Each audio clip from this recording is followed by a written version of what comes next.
Commanders and SEL Unite Day right after this, but I wanted to make sure that I fit this in and have this conversation with one of my absolute best friends, Lieutenant Colonel Cosgrove, also FSS Commander. He is at Ramstein, and we are both finishing up command. So it's really exciting. We were second lieutenants together at Shepard Air Force Base and have been best friends ever since. So it's really cool that we were able to do FSS command together. And I was thinking that we could best do this. We're going to do it podcasting style. So you're just going to be listening in to our conversation. And if you have any questions, just save them until the end. Kind of want to see where this conversation takes us. Steve has no idea what I am going to ask him. He is finishing command this week. Change of command is Wednesday. Well, so I get, yes. So I'm going to school afterwards, so it's kind of complicated, but there will be an assumption of command, but I basically turn over the reins to my deputy this Wednesday. Whoop whoop. It's because he has to leave early. He's not getting fired. Yes. You always have that awkward pause. It's like, you're not getting fired, Steve. You're relinquishing command. It's fine. Yes. Okay, so do you want to give like a 2-minute spiel about you, and then I'm going to kick it off with questions? Sure. So I am a ROTC graduate, right? So I came out of Detachment 218 at Indiana State University. Always wanted to be a force support officer, so this is my dream career field, and here I am. I'll be honest with all of you, I did not think I would still be in. I thought I was going to do 4 years and be done. But I met some lovely lieutenants on the way, and the camaraderie have just kept me going. And here I am 18 years later. So I think I'm going to make it to retirement at this point. Did kind of your standard FSS route, MPF commander, did out of career field with exec and then both protocol, and then a little bit of job doing liaison work with the Ministry of Defense. And here I am in command at the 786th Force Support Squadron, the Phoenixes, in Ramstein Air Base, Germany. That's me in a nutshell. In a nutshell, in 1 minute or less, which is great. Yes. Okay, so Steve and I are super passionate about being honest about how command is. We don't want people to like go into it blind or be afraid of it or any of these things. So we just want to have an honest conversation. This is kind of a debrief. Talk to us. It'll be interesting if we have this conversation again, like after the fact, like once we're out of it and we've had time to reflect, and then like a year later how it is. But people always say that command is like the best job in the Air Force. What do you think about that, Steve? That phrase? So I think that phrase I don't think it's fair, right? The problem I have with it is it makes it sound like, one, that it's all downhill after command. And using Amanda as my source of inspiration, right? So after this, she's going to go do a deck commander job, which is different than squadron command, still command, but at a much different level. And I can tell you, Amanda is just as excited to go to UT Austin as she is of command. The other thing that I think that does is it hides a very important part of command, and that is hard. And I wish that when we were growing up, and me and Amanda did not get this. I'm speaking for her, but no one ever told us the hard part of it. They always tell you like it's the best, right? And they don't tell you like, hey, there's going to be days you're going to come home and you're like, man, I can't believe that that airman did that, or I can't believe that I'm asked to do that, or it's been long hours, right? There's a lot of hard that comes along with command because you're taking care of people, and people are inherently messy. Yes, I completely agree with that. I would argue it's the most important job. You have all of the authority. It's like your last time in the Air Force to have that day-to-day interactive leadership with people where you can know everybody's name. Once you get a group or higher, like you're going to be in charge of like 1,000 people. So it becomes a completely different experience. And then as the squadron commander, you have so much authority. Like you can help make people's careers and make all their hopes and dreams come true and get them to that next level and to that next promotion. Or you can tell them like you have the decision, like you do not fit into the Air Force values and cultures, or you committed a crime and you need to go, or you need to go to jail, or all of those things. So I think that stuff weighs heavy for you. So I wouldn't argue best job, but I would say most important. And I think I don't say that to scare people at all. I think everyone should want, like, if you have a desire to lead, you should want to do command because it's like where you get to have the most impact. And I love that. All right, Steve, how was your command? Oh boy. Is anyone here that's not from, it's from the 76? No, it's been great. It has been a emotional roller coaster, right? So we've definitely had highs and lows. My team here is incredibly successful, but I think the important part um, is the people here really get after the mission, right? USAFE, just like every other base, right? Everyone likes to think they're the most important base, doing the hardest things versus everyone else. Um, and I am no different, right? I feel like the things we do here at Ramstein are incredibly important, and the people we have are incredibly important. But the thing that gets me the most is that I have had a fantastic team. I've had two fantastic chiefs. One I stole from Amanda, Yeah, you did. and she's over here. But really, it's what you make of it. I think when it comes to command, there is one lesson. If I can go on a slight tangent, if you allow me, Please, this because you said is, it's the we see where this Fireside. conversation goes. Yeah, I want all of you, especially as CGOs, to know one thing, and that is you are not Batman. And I say this as in you are Two-Face, and that's okay. Like when we think of ourselves, we always think that like we're fighting crime, we're doing good, and that's all, pushing forward. And that's our own perspective. But I can tell you there are airmen in my squadron, and there are airmen in Amanda's squadron and every other squadron that don't see us as Batman, right? They see us as someone who is out to kill their career because you're holding them accountable, or they didn't get this strat that they thought they should have got, and it must be because you're holding things against them. And at first, I'll be honest, it was really tough to kind of swallow that pill that to some people, I will never be good enough, or I will never be their superhero. To them, I'm their villain, and I will always be the villain in their story. And I think as a CGO, right, I've seen CGOs fall into this trap before where they want to be liked by everybody. That's not your job. Like, it's okay. Like, be Two-Face, or be, whatever villain you want to be Ursula. Like, that's okay, because some people out there are just gonna treat you like that, and it doesn't matter what you do as long as you're fair to yourself and you're fair to people across the board. Whatever happens. But I just think that we need to get away from trying to be liked, because when you hit the squadron commander ranks, it's only going to cause you trouble. How many congressionals have you responded to? Oh, I have this answer. Um, I keep track. Um, so congressionals, we just had a new one, so I have to add to my number. Let's see, utilities. You put me on the spot. So I have responded to 13 congressionals, Yep. about once every 2 months. Yep. How many IGEO? So I just had another IG, so that made 6 IG and 4 EO. Yeah. Big squadron. I will find if everybody likes you, you are not making hard decisions. You forgot to also ask about the commander's action line. I had 6 of those as well. Oh, nice. Yeah. Yeah.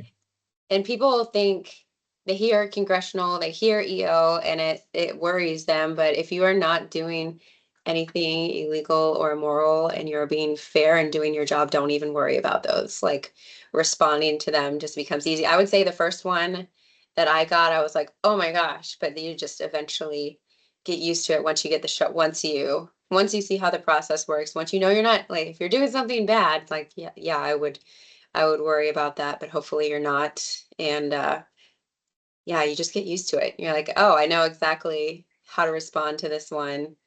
And then my difficult part is like summarizing it for the wing commander to respond to, because usually it's like a page or less. It's like, I have 50 pages of documentation on this person who says I am not supporting them, but yet we have supported them every single day. So you Yeah. get used to it. Sure, it's And it, frustrating, isn't it? It is. I think my biggest, the weird one that I wasn't expecting was the Article 138 that I got. And I don't know if everybody knows what an Article 138 is, but it is under the UCMJ, and it is official grievance against the commander. So that can happen. And so you get an informal one. Also, militarylaw.com is a thing. I didn't know that either. I almost deleted the email, and then you just send it to JAG. But you have an informal one where in my case, the senior airman was allowed to argue against an LOR that I gave her, and then you can have a formal one, and then it goes to the GCMCA authority to decide if I did wrong or not. So the 3-star gets to determine if it was right or wrong. And unfortunately, with the LOR, the lawyers, there was 2 words that they put in that were improper. They wrote them in. They wrote it for me. They edited it. They said it was good, and he struck out half of my LOR. So half of it stood, but I was like, great. So just don't be afraid of those, but just know that it is also a thing, and it's not as scary as it was when I first got it. So the LOR does stand. All right. What are you most proud of? You said success. How do you define success? Success is different for everybody. So for me, we've won a few awards at the DAF level in my time here. So we had the best fitness center in sports, best FSS, best Hennessy. So that's the best food. Not, by the way, when it means best food, it means best food operation. That doesn't mean that we have the tastiest food, just for clarity. And then the innkeeper, which is best lodging operations. And I think what makes me happy is I didn't do any of those, right? My people behind me, have done all that work, and so their ability to get recognized is really kind of the thing that I've just cherish. So a few days ago, or a week ago, time's relative, but remember we did the selective reenlistment bonus. They were closing, and so our FSS stayed open on the weekend.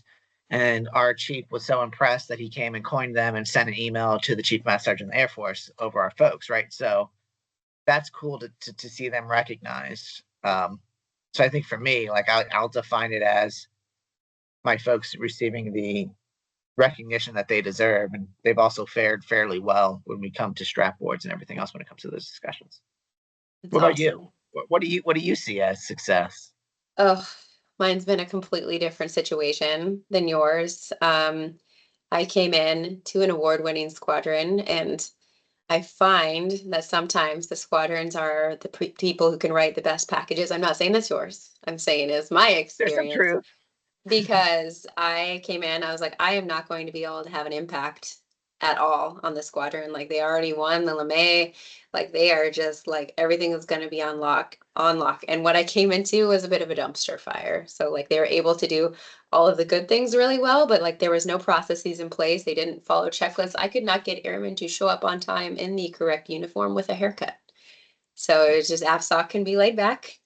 And I was like, this is absolutely not going to work. And then there was just this disparity of fairness. Like some people were loved by the previous chief, not my chief, but the one before. Some people were loved and adored and were her favorite people. And then the other people were all forgotten.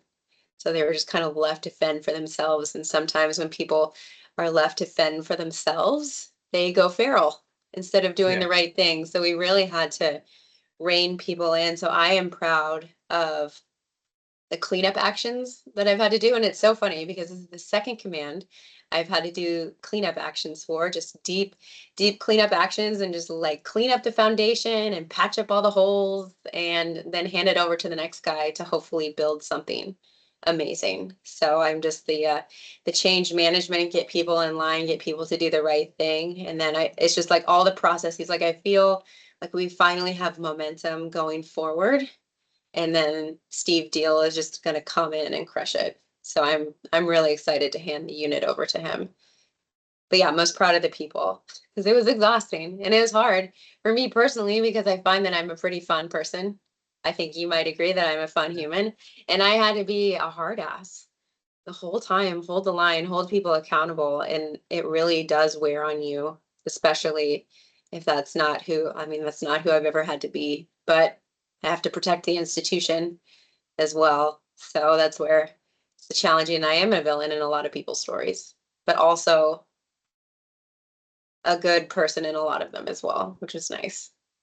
I think the one thing that you bring out in that I'd like to talk to these CGOs that that are kind of Yep. just here listening, right, is the importance of your SEL, right? And no matter that's whether you're at the Yes. flight level or any really level, right? Your NCO, whoever that happens to be, that you trust. It really is a make or break. We talk about the commander being make or break, but the SCL, I would argue, is equally, if not more important. And so, similar to Amanda, I just told you about all these awards, that Ramstein has won. The real driver of that wasn't me, or wasn't really pretty much anyone else besides a new chief. So prior to our current chief, that again we stole from Amanda, uh, you know, uh, two chiefs ago, we had one that played favorites, and I would say that the relationships across the unit were significantly degraded. And because of that, you can't get an award-winning team when you don't have everybody on the same page and like pushing forward. So our new chief came in and completely rebuilt Yeah. the master sergeant, senior master sergeant corps, and got them all on her side, and they all pushed forward, and that led to all these wins. But it was her. I mean, it was having a fantastic SEL that really made all the difference. Yes. Absolutely. And we've thankfully the SEL that was not great left with the previous commander, but she was still around and she and I had to go toe to toe. She actually tried yelling at me. Like there are just like some people Yeah. do not like being held accountable or being forced to do their job. And it's frustrating. And it every time it kind of shocks me. Like I couldn't believe that a chief was yelling at me. Like what, why are we yelling? We're adults. Like what is going on? But I had to hold her accountable, and ultimately she begrudgingly listened and was pissed off at work. But like having that's where Chief Jackson had such a hard road. Like she had to instill trust in the unit again, that she and that the chief cared about everybody.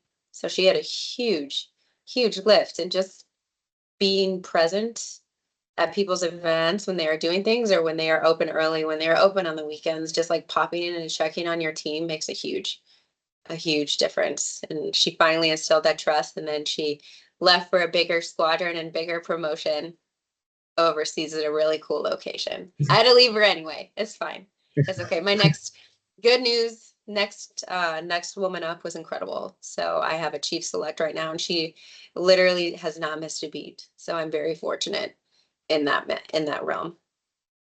All right. What did you want to do in your squadron command but you didn't get to? Oh, where do we start? I think the reality is it's so easy to get caught up in that, the next big thing. And there's just stuff that I just never got to, right? There was a facility that I've never been opened, Ugh, never got that to the finish line. There's small things, right? Like I never got a morale patch approved through the wing. It, there's so many things I could think of that just kind of just sit and linger on just stuff that I've had to pass off to the next person to kind of run through. Um, we don't talk about all the things that get left behind, right? Because you only have you have 2 years to make an impact, and that's pretty much it. And then you have to hand it over to someone else.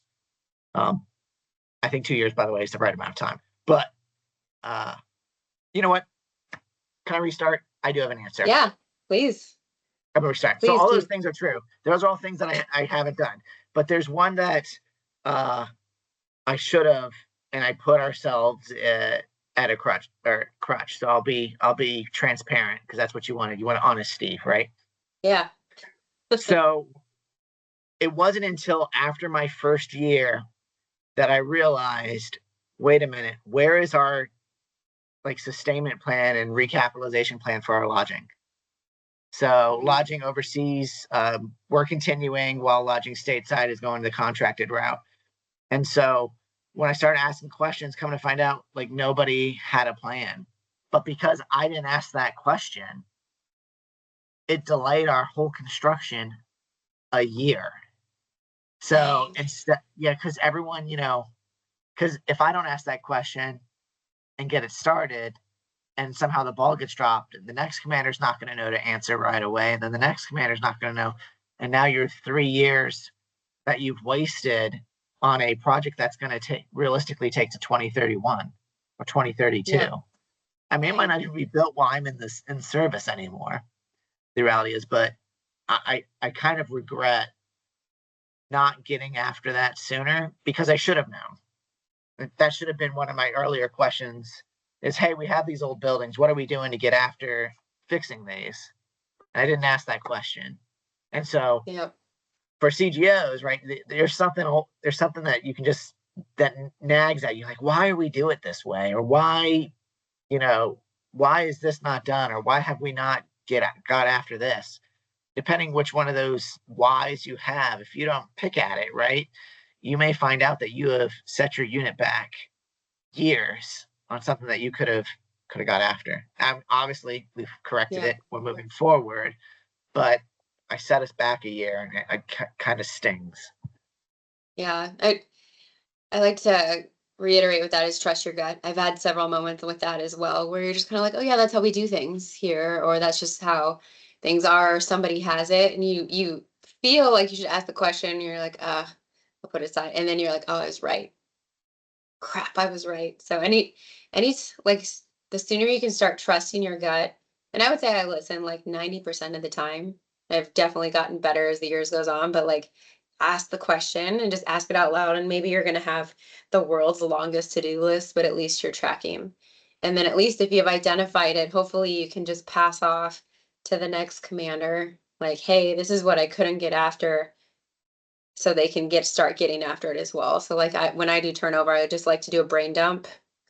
Like, this is just so it's in writing, because when your new commander gets here, and you're not even going to have face to face with your new commander, so it's like, just so it's in writing, this is what I couldn't get after. This is kind of where we came from. These are the lingering issues, and then don't break it. Here you go. Yeah, Just so they don't have to go through the exact same thing you did, because it could take time back, right? Like, or yeah, it could set them back years, just because they have to have their period of discovery and learning the unit. It's like, well, what if they don't have to have that period of discovery, and they can just keep going? yeah. Oh, dang. Would you do squadron command again?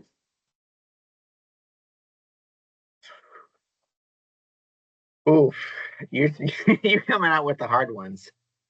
Um, is no okay? Why uh, I don't think anyone here wants you to lie to them. yeah. Go on, go off. So no. Uh, well, let's just talk about how I got to Squadron Command in the first place. So my doing a one and done was definitely intentional on my part. So And I had, lucky, and yes. lucky. So a little bit of luck, but I had a choice to defer. I could either gone to Squadron Command, or I could have deferred for another opportunity to work with the Ministry of Defense in the UK. And I said, I will take the Ministry of Defense in the UK. Thank you very much. But as a result, they said, hey, you'll only have to do Squadron Command. You only get to do it once. Squadron Command is hard, and that we talked about earlier. But the other thing is, if you're doing Squadron Command the way you're supposed to be doing it, you have put your whole soul into this unit for 2 years, and it's exhausting.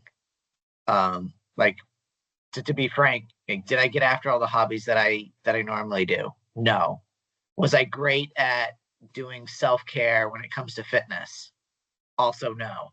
Like, there's a lot of things that I think I could have done better, but the reality is I got home, I was exhausted, I was tired, and I was living to fight another day.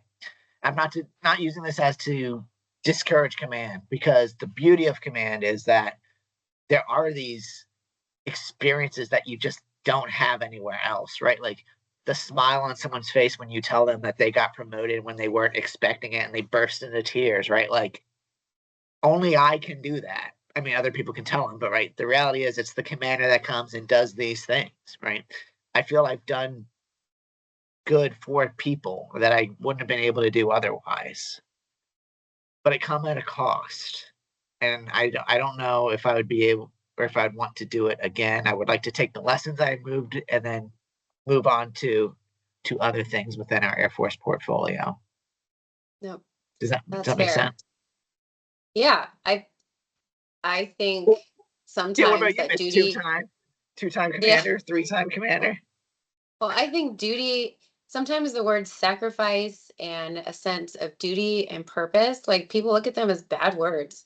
And I think it is a beautiful thing to sacrifice your time, your energy, your effort for your country and for your airmen because people deserve it. And I think going into it, trying to be the leader that you always wanted to have is a big deal. Like, I recommend everybody put their name in the hat to be a commander and definitely do it. I am very tired. I have been in command longer than I was in high school at this point, which is crazy. And it's two difficult commands back to back with change management and just emotionally and mentally taxing. But I would definitely do it again. I'm a terrible staff officer is the other reason. Like, you're going to school is my nightmare. Like, Yeah. I don't want to do that. So, I'm going to a different school to learn different things, but like a year, like it's just not my jam. And that's why I think the Air Force has changed into something awesome when there are just a million different paths for people to serve and to continue serving and do that. Yeah, I would do it again. But right now, like if I had to go to another squadron command right after this, like it might take me out.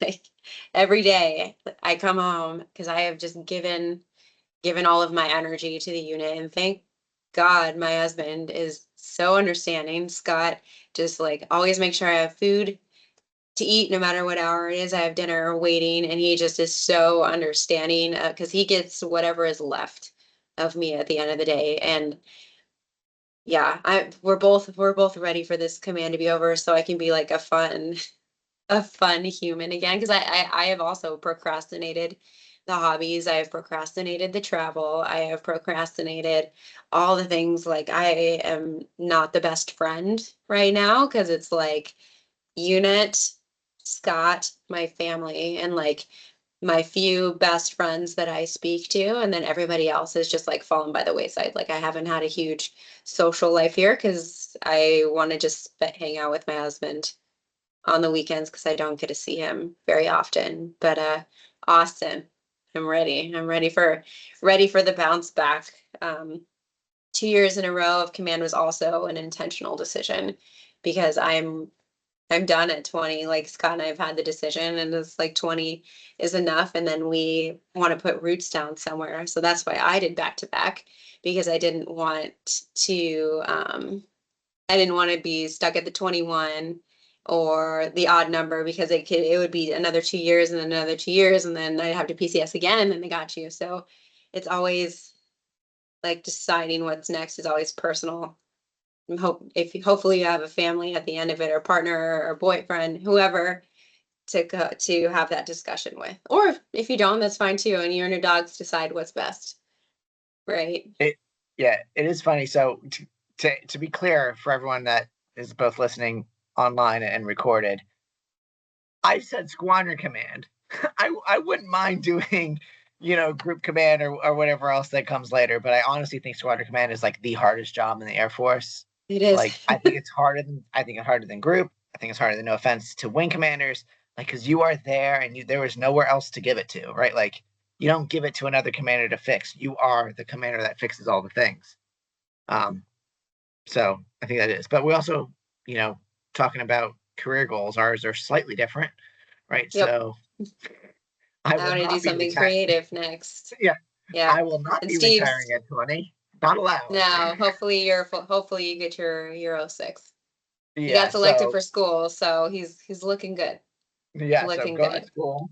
Can't retire until So 3 years after school, so school ends in 2026, so can't retire to 2029 at the earliest. But the reality is my colonel board is in 2027. So assuming that I, don't mess up horribly, it would probably be 2031 before I am eligible for retirement. Ew, I'll be at your promotion ceremony. Yeah. Whereas I, for the record, like Scott and I had that decision, and they asked if I wanted to put in for school, and I said no, thank you. It's been amazing. Air Force has been awesome. I've had more opportunities, and the Air Force has given me more than I can ever give it in return. But 20 is good for me and my family. So, let's see. What should people know before taking command? I have a great one for this one. Know the emotional roller coaster. I was prepared for lots of things. I was not prepared for the emotional roller coaster. And to do this, I actually have a story that I have saved. Yeah, story time. Yay. That I think is incredibly important. And I use this one for all the squadron commander courses that we have. And so I want to tell you about one day in squadron command. So there I was. It is 2 November 2023. And I just want to start out with this story. No one dies in this story. Like there's no death. Because, we can also always talk about death in the squadrons, which does occur, happened to me. That's a whole nother, another discussion point. But this is a story about an emotional roller coaster, and no one died. So I start my morning, 2 November 2023, meeting with the wing commander over the punishment of an officer for child endangerment. After that meeting, I follow immediately with a planning group for a potential non-combatant evacuation. I then serve an Article 15 and then a staff meeting. And then I go to I'm the commander's rep for the Victim Witness Assistance Program. Then I go to a food forum. And that's all normal. Like that is just the normal part of the day, right? The ups and downs. And then things go awfully sideways. So we have a member who, without getting into too many details, has a mental health crisis in the middle of the MPF. Like, absolute crisis. Things go real south. And, the ambulances are called. We try to get the member the help that they need. And then right after that is an ALS graduation. So dealing with that emotional burden and then going to the ALS graduation. And then halfway through that graduation, as I'm sitting in there, I get informed by the security forces next to me that one of our members' dependents was sent to the hospital for a suicide attempt. I get out of ALS. I head back to the office to respond to a congressional that also came in that day. And as I'm responding to that congressional, I get a phone call that one of our senior leaders' sons was getting kicked out of the gym along with another senior leader because they weren't of age. And then I had to go, call the group commander on that. That, like I said, no one died that day. Mm-mm. But the emotional, because it was up, down because we're given a LOC for an officer, up because, we're doing this, and down again, up and down, up and down again. It was exhausting. And I think we don't talk about these things. Like we never talk about the emotional aspects of command. We talk about the leadership points. We talk about emotional intelligence. We don't talk about the drain that it can happen on the commander or the command team as a whole, right? Like I'm not the only one there. Like the chief and the shirt who are with me, especially the shirts, right? They have these ups and downs constantly. And we kind of ignore it. Like it's not a discussion point in any sort of officer leading training thing that we do. But there's emotional aspects to command that fortunately, if you don't have I had a support system that takes those bumps. And whether your support system's a dog, a person, your family, right? As long as it's something that to get after it, because those are the hard days when like you're just going up and down, and it's just exhausting. I'm sure you've had one like that, right? And for the record, for the recording, I smile when he said the MPF issue, not because it was funny, but because I remember this day. Like Yes. Steve and our friend Jess and I have been in command all at the same time. And it's like we have our group chat and our sanity check and our mentoring check. And what do you do with this? Or I'm having a really bad day, safe space chat. So I smile because I remember this Oh, I'm sure you day. do. And Steve, yeah, that's why he was just updating us because you just can't believe days like that happen. And especially in a commander role, like no bad days, right? No bad No. days at all. Like you can't take it out on your team. If you're frustrated, you can't take it out on your team. Like they don't deserve your bad days. So it really becomes an emotionally difficult. And then for force support, like we are like out there.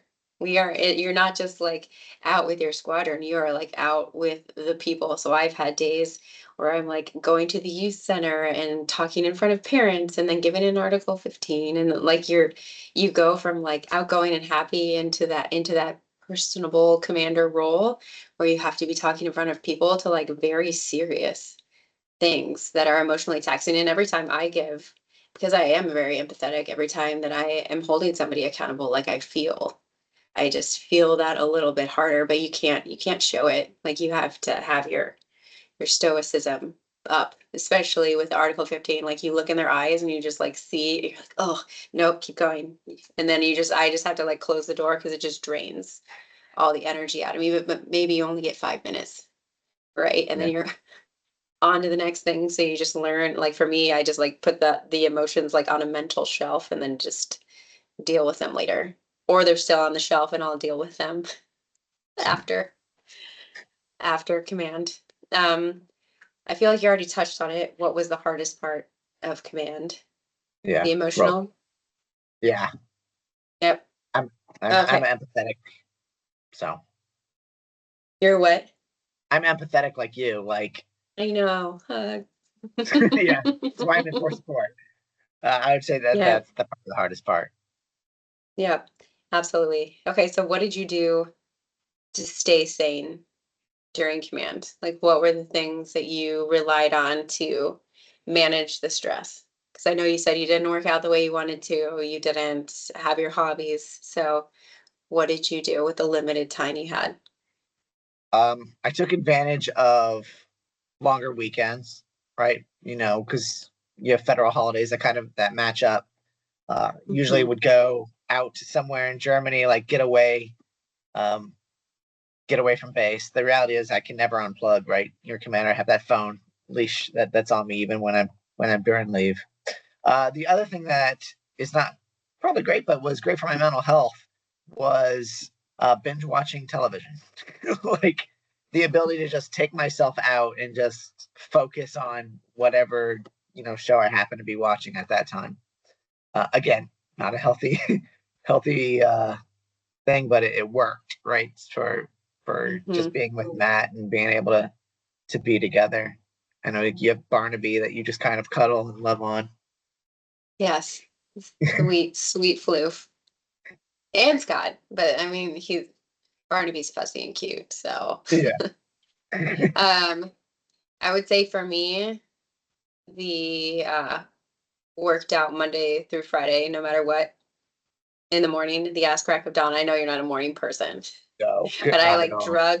drug my butt out of bed every morning at 4:30 just because to start with some kind of endorphin to be more pleasant throughout the day or to frame my mind. But like by the end of it, like I'm so tired. Like I am just getting through what I can. So I started doing the Peloton app for weightlifting just so it's like mindless. Like someone is in my head, someone is telling me what to do, and it's just like as much time as you can fit in. So sometimes it's like 30 minutes, sometimes it's 20 minutes, but just like trying to do the thing. And then Scott and I, we always have dinner together and he'll wait for me no matter what hour it is. Sometimes I feel really bad. But we sit down and I have my phone off to the side and I have my boss and then my boss's boss ringtones. So like if I have to, that's the only reason I'll pick it up is if somebody needs it or a phone call from my team, because that's when it's serious. And then I will walk the dog. No phones. And then we'll watch TV, like a show, or it drives Scott crazy because it's like 20 minutes of a movie Yeah. at a time. Because then I start to get tired, and then I've started to like quiet my mind, to just like reading. They're like fantasy books, like dragons and stuff. Like I've read through Fourth Wing, Throne of Glass, and my sister is the only reason I'm able to get these library books. So she'll just like put one on hold for me and then I read it and then she'll give me the next one and the next one. But it's like something completely mindless to disconnect from work. So I'll read until I fall asleep and then start all over again. And I bake sourdough on the Yeah. weekends. And then those are my hobbies. I'm into birds, so I'm 40. So now I had to choose sourdough or birds. I went with birds. You Oh laugh my and serious gosh. stuff. Love birds. Yeah, but it's always job dependent on how long my workouts are. Like I've had it where I could have like a 2-hour workout every day, feel like jacked and in shape and ready to go. And then there's ones where you're like, I'm just trying to survive. Yeah. And that's where we're at right now. Like even running, like it just feels like I'm running through jello sometimes, but I'm just like forcing myself to go anyway. What I am most interested in, we have Steve and I also have another friend that we were lieutenants with, and she's done a really good job about talking about what happens after command. So that's what I'm interested in exploring. She says there's like a massive cortisol dump afterwards, and Mary said she was like just a little bit dumber for a few months, and like it took her a while for her body to feel like it bounced back. So I'm interested in what that is, and then I just want to stare at a wall for a week once we See get my to phone Austin not and to ring for process. a week would be nice. Yes. And now I understand why my husband is so unresponsive with his phone, even to me, because he did 2 commands with the army. Like he's like, I'll respond when I respond. Like I'm not just like I had 4 years of responding to every single tiny thing and having to respond, and it's like now I don't need to. So his phone never has the ringer on, which drives me crazy, but I'm more understanding now. Like he never has the ringer on, and then he texts you back when he can. So it'll be a lives change. in, lives in the silent life. He does. Okay. All right. I want to open it up for questions really fast. We have about 17 more minutes. If not, I I'm see just going to one. keep asking. Yeah, Okay. I see one question, but I don't know what it. So, main cause for variation, but I don't remember what we were talking about at 310. It was the different complaints that came in. Oh, I think that just depends on what category it goes under, right? So some would be go under EO if it's based on those things versus commanders action. Discrimination, sexual Yeah. harassment, toxic leadership, which people love to throw around. Like that is the buzzword. You'll also find people try and weaponize these Oh, yeah. things too. And that's why I say don't be afraid of them. Like if you are not being a toxic leader, don't be afraid of being called a toxic leader. You might just be holding them accountable. And they're just throwing out buzzwords, bullying. And sometimes there is, right? And it's always worth looking into those things. My favorite tool is like the unofficial inquiry. My first accusations that I had that there was bullying in the workplace, I did a full-blown CDI, and they take a very long time, right? Like the binders for CDIs are like this thick. But if you can start with the inquiry where an outside party is just kind of looking into the area, sometimes you can manage things at that level instead of having the 40-page report and then having to go through JA and all those things. And everyone has a right to go to IG, EO, and their congressman. Never, if someone says they want to go there, tell them you'll drive them. Yeah. Like, let them go. It is 100% their right. And that, like, if you accidentally give the impression that you don't want someone to go there, that's where they can get you written up. So just let them go. People have complaints, and then our IG is really good here. They filter out a lot of crap, which is good. Because I have people, we've had airmen, 'cause I have several that don't like me, and that they keep going to IG, and they're like, "She did this," and they're like, "Well, what did she, how is that IG worthy?" They're like, "I don't know. You tell us." They're like, "No, come back when you actually have a complaint, as opposed to you don't like this." I wonder who's going to be the second person to ask that question that that's just been on their mind. This whole chat, or if you're just going to listen to us chat this whole time back and forth. All right, we'll give it a few. We'll give it a few minutes. Yeah. Can you send me your speech? By the way, I'm trying to figure out how to end mine. Yeah. I haven't written it completely yet, but yeah, I'll send it to you. Thank you. I don't actually not lose command. I technically don't. I have not lost command for clarity. I don't change over officially until the 30th. So I'm going on leave, which kind of gives the gap. Oh, I didn't know that. Okay. When is but the assumption command is on Wednesday. The 9th. Yeah. Well, the assumption command is on the 9th of July, but I leave. I hand over everything on the this Wednesday. Okay. The relinquishment of command. Yeah. So Got it.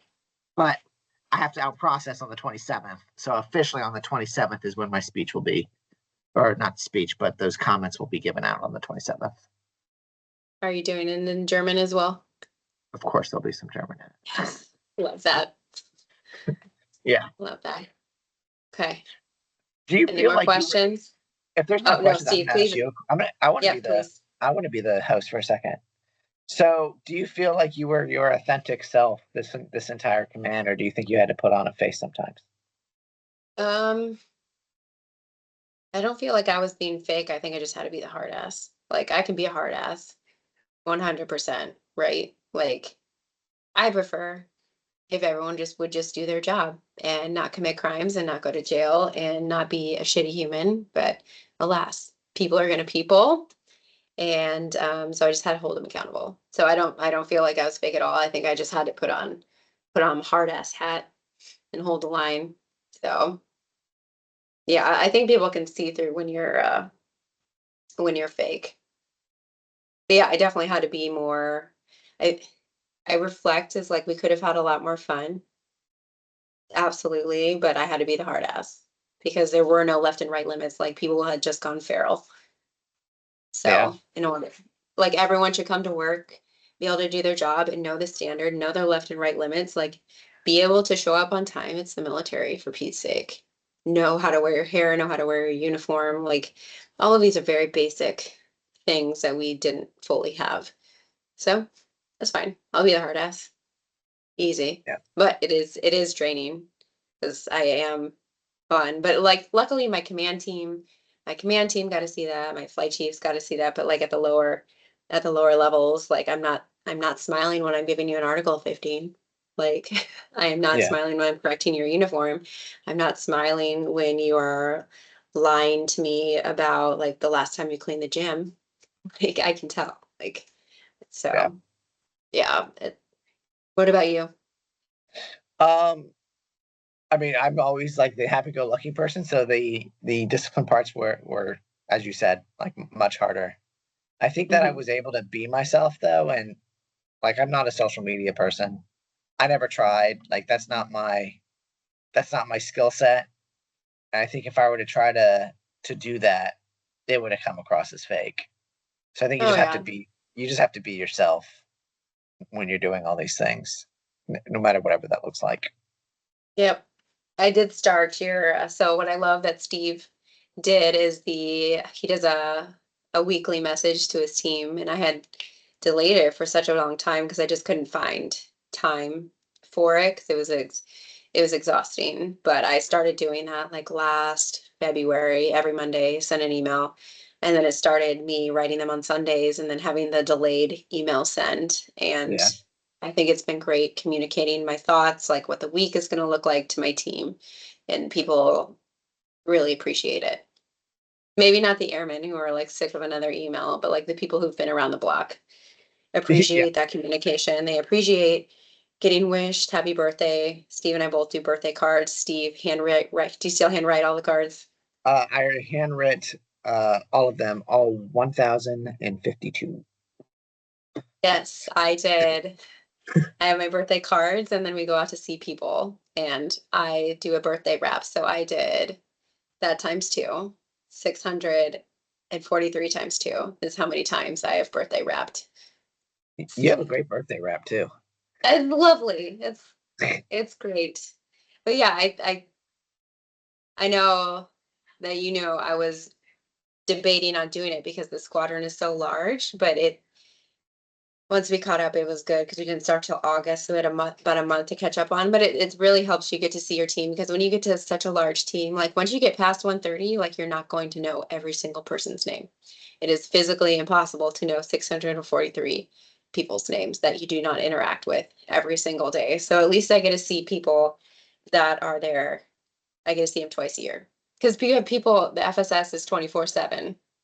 Like you're not like there are people who are working weekends, there are people who are working early shift, night shift, late shift, all those things, and you just won't be able to see everybody. And all you can do is put the effort forward. And Or the at least birthday cards recognizing. help. Yeah, recognizing names helps too. Yeah, at least recognizing who's on your team, but it's a lot. FSS is crazy. It is a lot. I feel All like that right. there's a lot of negativity that I may have brought to this table, but I think that the No. reality is, squadron command is hard, but it's also incredibly rewarding. I just want to make sure that I get that across. Because I know I Yeah. talked about would you do this again, and I said no, but I think But you still did it I did successfully. it. Yeah, And and the experience is great. It really Yeah, and I is. don't think people want people blowing smoke up their ass, like just because we need future leaders. Like at least give people the whole picture so they know what they're walking into. Let them arm up and be mentally prepared that this is going to be really hard instead of walking in and thinking it's going to be sunshine and rainbows. And then you're like, what the hell is this? Yeah. What just happened? Yeah, and then I'm definitely going to explore like the after part of command as well. My other friend out here, he said like for a month in his new job because he was responsible for nobody. He's Yeah. like, I just didn't want to talk to anyone. I just sat in my cubicle. And it's like, how do you go from because he did back-to-back commands as well. He's like, how do you go from taking care of hundreds of people every single day to just you? And it's like you're going 100 miles an hour and then you just like stop and move at a slow pace. So like, how does your body handle that? So I'm interested to find out. I'll let you know. Yes, absolutely. And if the CGOC has us back, we can have this conversation in 6 months and we can reflect. We can reflect on how we feel afterwards because I think you're allowed. The reason I asked you to do this right before your change of command is because I wanted the unfiltered honesty. Like these are the Yeah. faces of tired commanders, and I don't think sometimes people I don't think of their squadron commanders and like ask if how they are doing No. because they're gonna put on the face, but like check in on your squadron commanders every once in a while, or tell them they're doing if they are doing a good job, Mm. tell them you appreciate them. It's like the small things that help get commanders through the day because no matter the size of your squadron, it is hard. It is a lot of responsibility, and you just feel the weight of it on your shoulders. To me, it's like it feels like running a marathon. Yeah. Like you're just like you just keep going and like it is long and it's arduous and you thought it was a really good idea at the beginning, you're like super motivated and you're like woo, woo, woo. But then you get like past mile 18 and you're like in the safe zone, but you still have like a long time to go and you have to like dig deep and keep going. And that's why it's always crazy to me because when I post online, people are like, oh, make sure you take care of yourself first. Slow down, slow down. Well, I've never slowed down. Like I will slow down when I am done. Like you're not telling someone 21 miles into a marathon, just take care of yourself. Like, no, I have airmen to take to. I'm not saying work yourself to death ever. Like, do not cross the line where your like body is literally shutting down. But I think it's okay to put in the long hours. Like Yeah. if your team, like if you, not to be busy, but there's going to be stuff to do, and like the real work gets done when you are not in meetings, and sometimes it's after hours. What hours did you typically work? So I am a late person, so I mostly work, depends on what you would talk to my team. They'd probably tell you something different, but usually 8 to 6, 8 to 7. I did when I first got in command. I was so confused because I was working like 8:30 to 5:30, like literally running out of work at 5:30, and I was like, "Is this correct? Like, I guess I go home Yeah. now." And then like everything broke. So people were just hiding the brokenness or not reporting it or not digging in. And now I have worked 7 a.m. to, if I leave by 6, it's like a good day. Like if I'm home for dinner at 6, like, yes, we've done it. It's great, amazing. Okay. Any parting thoughts, my friend? Or Nope. you get to your evening and I get to my boat day? Oh, I have one last thing for the remaining captains that are in here, or officers, not just captains. The people you meet now as a CGO are probably the most important people that you're going to meet in your entire career, because they're the ones Yep. that you stick with the longest, right? So me and Amanda have known each other for 18 years now, right? There's no other person in the Air Force that is going to trump Amanda when it comes to like friendship. And as you get higher and higher, it gets lonelier and lonelier. Like the ability to make friends becomes more and more challenging. So really take this opportunity to network as a CGO. Yes. I mean, Steve is such a best friend. He was the officiant at my wedding. Yes. Like, who knew? Who knew when we were lieutenants we would be that that close? And then my other best friend Marie. So it's wild. All little butter bars running around together.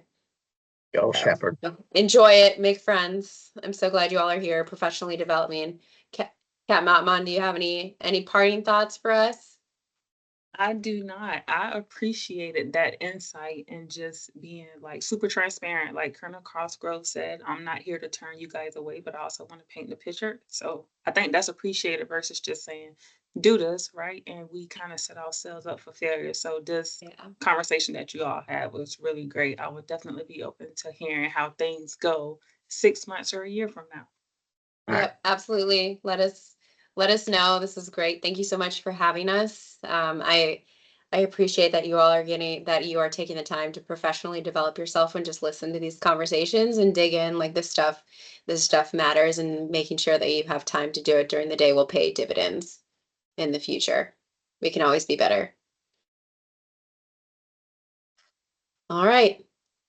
We out. I think so. All right. Thanks, Amanda. All right. Congrats, Steve. Love You you. too. Love you.